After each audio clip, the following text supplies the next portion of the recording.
what's going on YouTube? Welcome again to another video. So this video is going to be my 1 year ownership of this car. It's kind of like an update and future plans.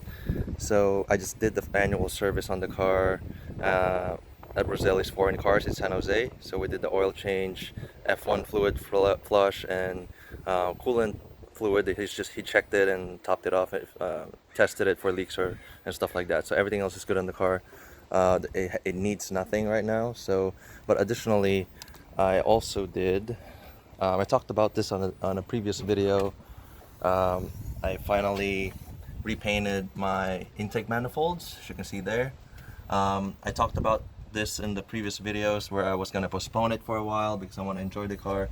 So it took about 3 weeks to get the annual service done because it was hung up on getting this one done. So it took me a couple of weeks to get this repainted, and then annual service was done, and that was it. Everything else was good with the car. Nothing else is broken. No leaks for the whole year of me owning it. So as far as the journey, if you don't remember, back in when I got the car, when I just got the car, I took it straight to Roselli's. It took a month for them to sort out all the issues with the car. So it took them, to fix it. I made a video about it, so I can link it in the description, where I listed line by line item what was fixed in the car initially. That's me getting the car from the dealership that sold the car to me. So of course they tried to hide all those flaws with the car to get me to buy the car, but I was gonna buy it regardless because I like it. So I went ahead and fixed those, and my progress as I go along.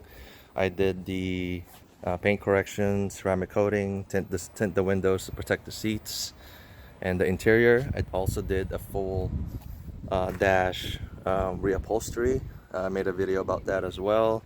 So the only thing left is maybe tackling the interior, which is the seats that are not well maintained. So they have some cracks and showing some age. I'm not totally hating on these seats. If I can find a better Daytona in same color configuration and condition, I would definitely switch them out. But what I'm aiming for is actually the carbon seats, the Ferrari carbon seats. If I can find them on a decent price, of course, I'm gonna change them out. But I want to keep the Daytona seats because this is the original seats. But ultimately, I want the racing seats because not a lot of people like them. So if I can find a nice person that will sell it to me, because they just want regular seats like this, whatever, I'm just gonna go ahead and try to get those. So the interior is the only thing that's left to tackle on this car. Everything else has been touched up on. I was able to clean the carpet, the floor mats pretty well. The stains lifted off a little bit. I used the carpet cleaner and some steam, and also let it dry in the sun so it doesn't smell in the car. So everything else, all the journey, the long journey of all the repairs, which I did all of last year. Now I'm gonna get to benefit from them. So I'm gonna start to use the car this year. There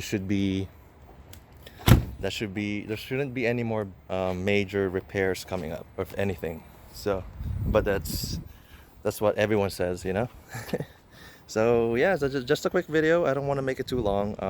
I love the car, and I don't have any plans to sell the car anytime soon. I still love the car, like since the beginning, since the first time I got it. So, oh, actually I forgot. So I was gonna talk about I talked to my mechanic about switching my F1 transmission to a manual.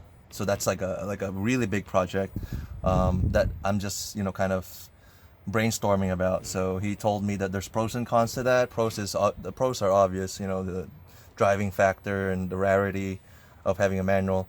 But the cons is the cost, and the cons also is it might not reflect in the resale value of my car. So the money I put in is not something like these other mods have done, which is help my resale value. But the transmission, it might or it might not. It's a 50-50. But I'm thinking to myself first, am I gonna sell this car someday, or am I gonna keep it? I I always sell my cars because I don't have room to keep all of them.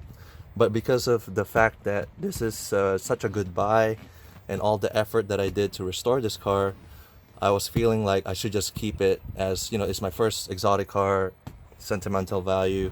But you know, there's also the fact that money is money, and if you're gonna make money, you should make money. So I'm still debating on what to do with that. So I'm just gonna sit on it for a while. If my F1 transmission blows out, then maybe that would make the decision for me. So it depends on how much it costs to repair it. Might as well change it all out. So that's my approach for that. But that's in the back burner. That's in my someday projects. You know, I hope to do that someday. It would be really nice to have a manual. If I'm gonna keep the car for good, forever, and I don't care about my resale value, I'm definitely gonna do it. So, and I also talked about brakes, the brakes on this car. So I also want to get, of course, a bigger one, or just change it out to carbon ceramics if I can find them. Just, you know, things that I'm trying to make the car better, little by little. But overall, as is, as it sits right now, I love it. So I don't really care. I don't have a problem with having it, leaving it as is like this. The main thing is I got that done. So I'm not ashamed of showing it off now, and someone looks at it and it's peeling. It was really peeling really badly before. All right, so yeah, if you guys have any questions or comments and all that, just let me know. And thank you guys for watching. So here it is, 1 year later.